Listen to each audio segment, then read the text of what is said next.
So for a while now, I've been wanting to upgrade my home assistant. The same one for about 7 or 8 years. You can imagine, I built up quite a bit. Let's just say jank, and I just been looking to start a new. So a couple months ago, I saw on Facebook Marketplace a guy was selling Beelink U57 for really, really, and I after talking to him for a while, I got him to part ways with it for about $20. I figured along with it, I lost $20. I wouldn't leave. Last couple months, I've been running it. It's been, working just fine. So now I think I'm ready to actually call Home Assistant, and I figured I would, walk through how I plan to. A lot of the instructions that I see, they ask you to install Ubuntu and then Air to log into it on the Try Me and do a restore. I figured all of that was, a bit complex or a bit overkill.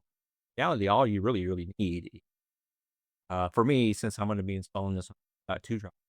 I've got this M.2 docking station B.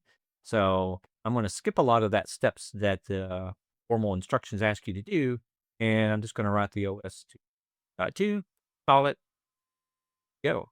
So stay tuned. Show you how we're going to. If you're curious why I'm going with the Beelink U57, why I picked that up, if you can look here at the parents versus what this U57 is going to offer me, substantial upgrade.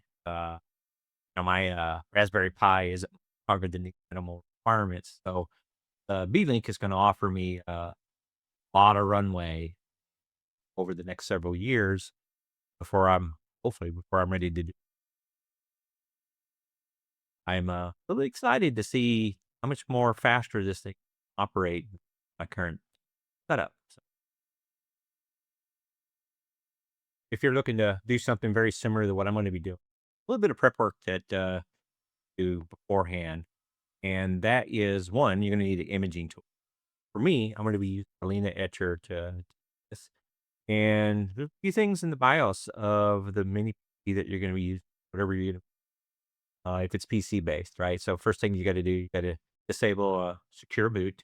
You gotta make sure that IF or sorry, UEFI is that is the boot mode, and you gotta set your boot order. So for me, I've already done all of this, so I'm not gonna show that. Plus, it'd be very different on what you get and what your BIOS. So, but you're gonna need to do these things. Uh, get rolling. So the next thing we're gonna need to hop over to the Home Assistant website, getting started, and what we're gonna be looking for is generic x86 64. And what you'll see here is it'll say to install HOS uh, from a flash drive. I don't care about the first 4 steps. I'm not doing any of that, right? So, reality, I'm just going to go down to step 5 here, which is download the image. That's the image that I'm going to flash onto a 2 drive. So, I've already done that. Next, I'm going to just hop over to Etcher. We'll get that written. Okay, I've switched over to Belina Etcher. Now it's time to write the image to the drive. Go ahead and get that done. Flash in file. There's that. Target.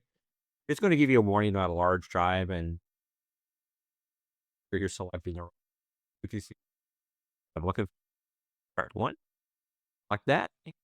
Flash. And yes, I'm sure. Let's go.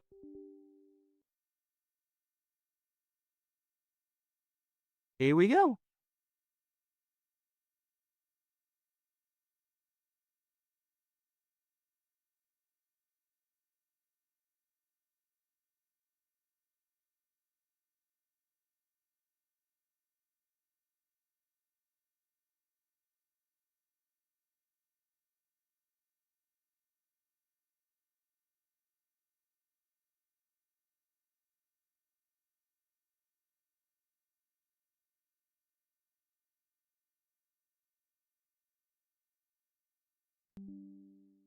That didn't take long at all. So I'm going to Take this out, put it in the Beelink, and hook the Beelink. I've got the drive installed, remounted, and set up and powered on. And you can see, Home Assistant. I'm at the point where I can set things up. So I am going to go ahead and do that. I'm going to be starting from scratch. However, if you wanted to just pull over from a Home Assistant, upload your backup, log in. And that is not the path I'm going. Start. I want to start from scratch. So I'm going to start a new home. I guess I got to create a new user.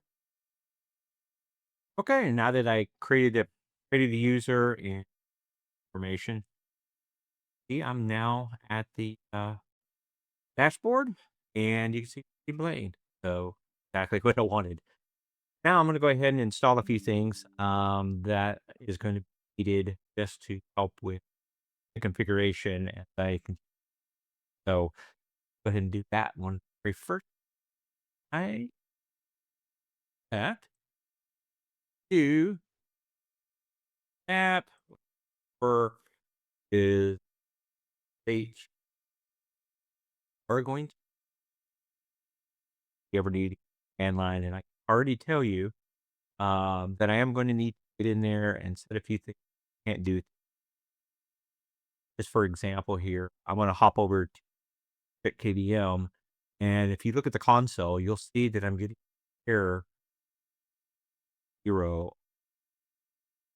And this is going to go on for a few minutes. And what this is this is for the SD controller. I'm not using the SD controller here, and it's not compatible apparently with this PC and Home Assistant. So I need to enable that. It's pretty harmless right now. Eventually, it'll stop checking for it and go on about it. But at some point, I am going to want to do a whole. And there's maybe some other things that I want to go to the terminal. This will help you do by versus hop over actual desktop or through JetKB. So definitely need that. And then the next thing all is code server. This will help with editing and with other things that we make that for that.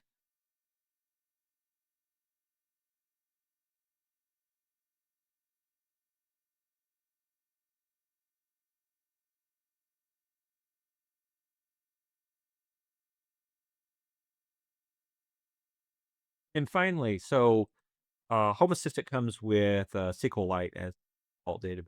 Is pretty lightweight, pretty good, but we got enough power we could kind of upgrade that. So I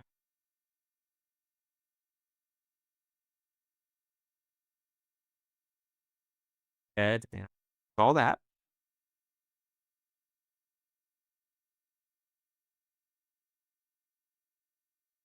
This will give you a bit more performance because we're on a beefier machine. We can